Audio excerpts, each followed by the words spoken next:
Demain, mardi 8 mars, c'est comme chaque année la journée internationale des droits de la femme.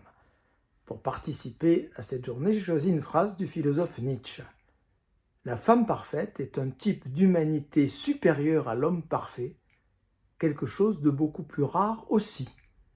Sommes-nous là devant la phrase d'un horrible misogyne? 3 remarques à ce sujet. La première, nos contemporains ont trop souvent tendance à juger, à se mettre sur un piédestal pour juger leurs prédécesseurs en leur prêtant des valeurs, des conceptions qui n'étaient pas les leurs. C'est un ridicule et dangereux anachronisme.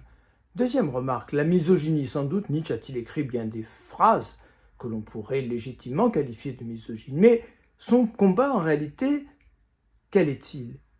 Il dénonce ce qu'il observe à la fin du XIXe siècle, la masculinisation de la femme. Nietzsche observe que la femme du siècle précédent, du XVIIIe siècle, qui assumait sa féminité, avait beaucoup plus de pouvoir que la femme du XIXe siècle. Il n'est pas certain que dans cette masculinisation, la femme ait gagné quoi que ce soit. Troisième et dernière remarque, sans doute la plus importante.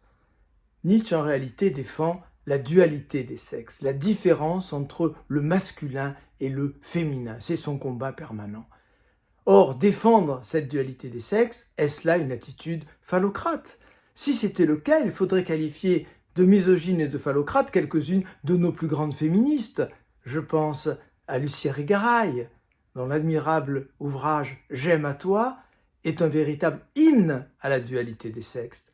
Ou la regrettée Antoinette Fouque, cofondatrice du MLF, qui, avec son livre « Il y a deux sexes », nous a proposé un véritable bréviaire contre toutes les dérives de la théorie du genre. Alors oui, faire appel à Nietzsche en cette journée des droits de la femme, c'est, je vous le garantis, tout sauf une provocation. Nietzsche est notre meilleur allié pour défendre la dualité des sexes et du même coup les droits de la femme.